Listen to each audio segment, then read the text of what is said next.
اور آقا نے فرمایا جنت میں ایک محل ہے، اس میں سوائے رجب میں روزہ رکھنے والے کے کوئی داخل نہیں ہوگا۔ اور آپ نے فرمایا جنت میں ایک نہر ہے، اس نہر کا نام رجب ہے، اس کا پانی دودھ سے زیادہ سفید ہے اور برف سے زیادہ ٹھنڈا ہے اور شہد سے زیادہ میٹھا ہے، اور جو رجب میں چاہے ایک روزہ بھی رکھ لے اللہ اس نہر کا پانی اسے پلائے گا۔ ابو دردہ رضی اللہ تعالیٰ عنہ نبی کریم صلی اللہ تعالیٰ علیہ وسلم کا ارشاد، جو رجب میں ایک روزہ رکھے اور اس نے اپنی تمام عمر روزے رکھے، چاہے تمام عمر روزے رکھے اور شب بیداری کرے، اللہ کی عبادت گزاری، اگر اس نے رجب میں ایک روزہ رکھ لیا آسمان سے ندا کی جاتی ہے، اے اللہ کے ولی، امت عظمیٰ کی خوشخبری سن، موت کے وقت اس کو شربت پلایا جائے گا، جنت کا شربت پلایا جائے گا، وہ سیراب مرے گا، قبر میں سیراب حاصل ہوگا اور اس سے سیراب نکلے گا، قبر کی پیاس سختی سے بچ جائے گا، موت کی پیاس اور سختی سے بچ جائے گا۔ اور یہ فرمایا یہ کرامت صرف آقا کی امت کو ملی ہے۔ حضرت ثوبان فرماتے ہیں ایک دفعہ آقا چند قبروں پر سے گزرے، رو دیے۔ ثوبان نے پوچھا تو آپ نے فرمایا میں نے اللہ سے دعا کی کہ ان کے عذاب میں تخفیف ہو جائے، اور ثوبان اگر یہ لوگ رجب کا ایک روزہ بھی رکھ لیتے اور ایک رات عبادت کر لیتے ان پر کبھی عذاب نہ ہوتا۔ میں نے عرض کیا یا رسول اللہ صلی اللہ علیہ وسلم، کیا صرف ایک روزہ اور ایک رات کی شب بیداری سے عذاب قبر نہ ہوگا؟ فرمایا ہاں، قسم ہے اس کی ذات کی جس کے قبضے میں میری جان ہے، کوئی مسلمان مرد ہو یا عورت ایسی نہیں رجب میں ایک روزہ بھی رکھ لے اور ایک رات کی شب بیداری کرے مگر اللہ اس کے لیے 1 سال کی عبادت لکھے گا جس میں اس نے روزہ رکھا اور شب بیداری۔ 1 سال وہ جس میں ساری رات جاگا اور سارا دن روزہ رکھا، اتنا ثواب ملے گا۔ اور آپ نے فرمایا کہ اللہ کی طرف سے ایک منادی ندا کرتا ہے، اے رجب میں روزہ رکھنے والو، اللہ کی پناہ میں جنت میں داخل ہو جاؤ۔ اور ہاں فرمایا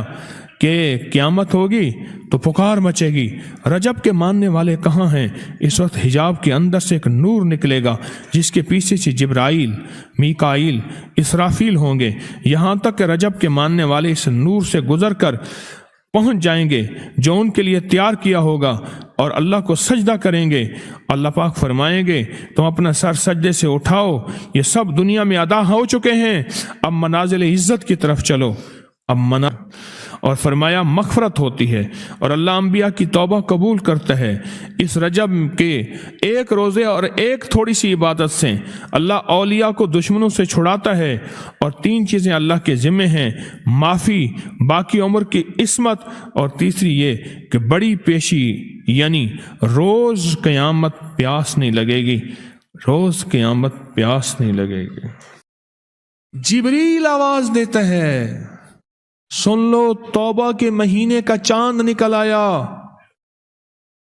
آ جاؤ اپنے لیے توبہ، امت کے لیے توبہ، اپنی نسلوں کے لیے توبہ۔ بس اس کے لیے بشارت ہے جو اس رجب کے مہینے میں استغفار کرتا ہے۔ عجیب بات بتاؤ، فرمایا جو شخص یہ چاہتا ہے، یہ غور سے سنیے گا، جو شخص یہ چاہتا ہے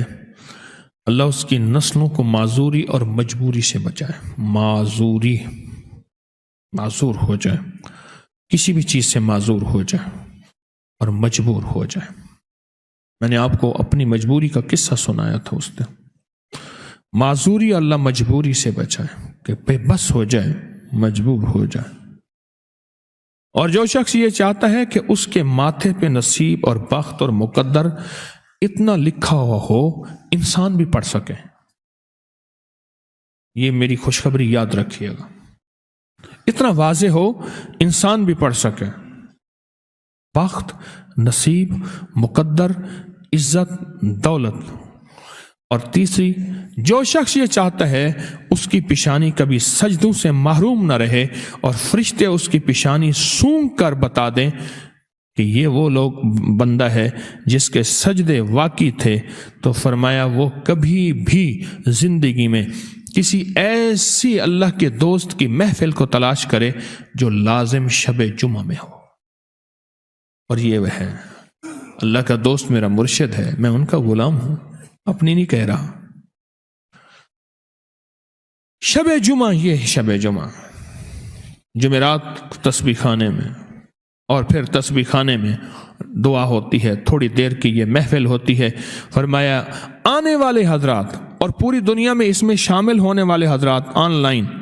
وہ اپنے بخت پیشانی پہ نصیب لکھواتے ہیں، سجدوں کی خوشبو بنواتے ہیں